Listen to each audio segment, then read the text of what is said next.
Now that you've correctly fitted your iWALK, let's start walking. Walking with your iWALK crutch is easy and intuitive once you learn how. Follow our instructions, and soon you'll be walking in confidence and safety. Before you start, let's go over a few prerequisites. Pick a place with a hard, flat surface. Avoid padded carpet and uneven terrain. Choose an area with no obstacles that will allow you to take 10 or more steps without stopping. Make sure there's a wall, guardrail, counter, or similar that you can use if you need help balancing. Use shoes with flat soles. Avoid open toes or open heels. Learning with bare feet is often preferable to shoes. Be patient and persistent. Some people adapt in minutes. Some take longer. Allow 10 minutes to a couple hours to learn the basics. Most people learn quicker if the iWALK leg is slightly shorter than the good leg. Adjust the lower leg height adjustment down by 1 setting before you start. After you adapt, you'll adjust it back to equal leg length. Using a wall or handrail to steady yourself, put the crutch on. Make sure the straps are fully tightened. Stand with weight equally distributed on both legs, feet hip-width apart. Keep your head up. Avoid the temptation to look down.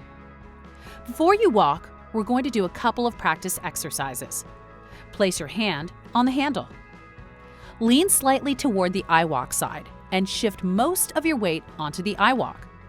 Then, slowly lean forward, and when it feels natural, take a half step forward with your good leg. Try to keep your back straight and don't bend at the waist.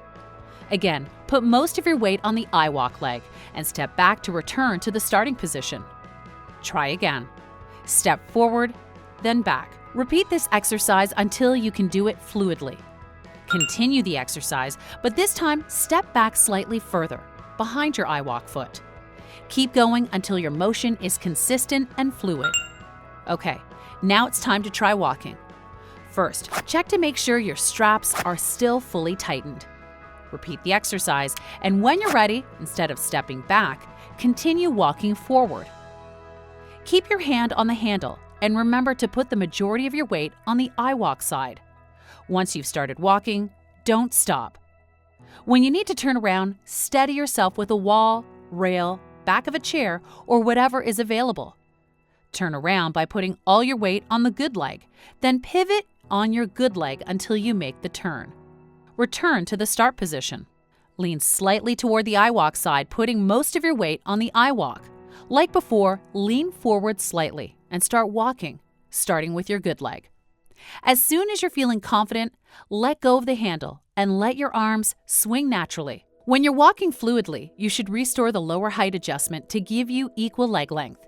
The crutch should immediately feel more efficient now that your legs have equal length. If you're feeling fatigue in your good leg, glutes, or lower back, that's normal and will resolve as you adapt. Give it some time. Congratulations, you've made it through the basic adaptations for walking. In this section, we're going to show you how to optimize the fit of your iWALK for maximum efficiency.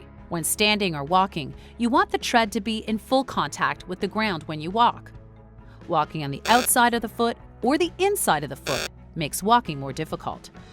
This happens because your particular leg shape is causing the iWALK to angle in or out relative to vertical, but it's easy to fix, and it's done by adjusting the thigh supports.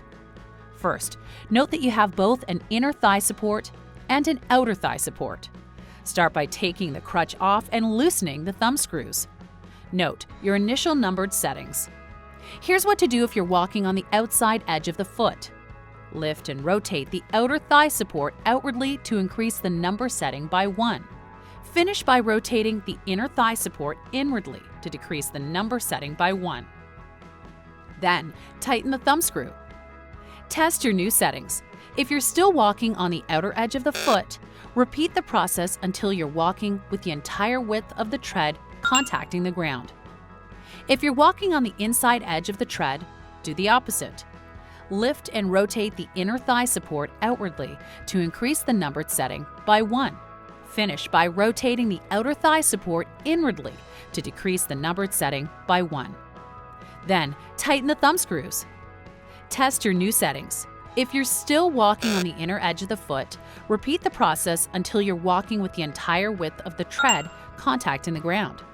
Different shoes can change the length of your leg. When you change shoes, you might need to adjust the lower crutch height to maintain equal leg length. One of the best things about the iWALK is that it allows you to use the stairs safely. When ascending or descending stairs, always use the handrail. To go up, start with your good leg. Follow with the iWALK leg, going one step at a time. Then repeat.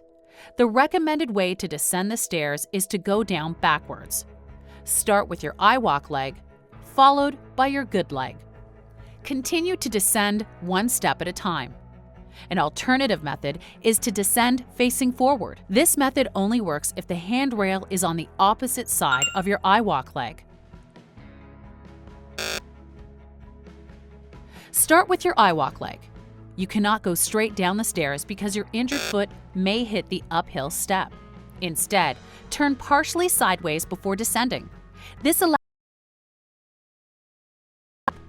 follow with the good leg and continue descending. When walking up or down steep slopes, use the same technique any more necessary. Over can increase the time it takes. After you've mastered your use the handle to keep the crutch firmly in contact with your upper and lower leg. At some point, you're going to do what we call stubbing your toe. This happens when the crutch leg from the walk tread to clear the ground. This can be pretty, but it rarely results in a fall because your good foot is firmly planted on the ground in front of you. A quick hop is the worst thing that happens. This condition will usually self-resolve pretty quickly. If you're still having trouble walking, support staff will help troubleshoot. If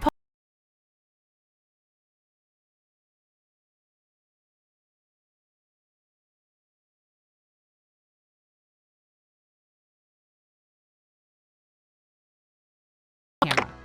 Send us your video via the tech support page of our website, and an iWALK free technician will evaluate and make recommendations for improvements.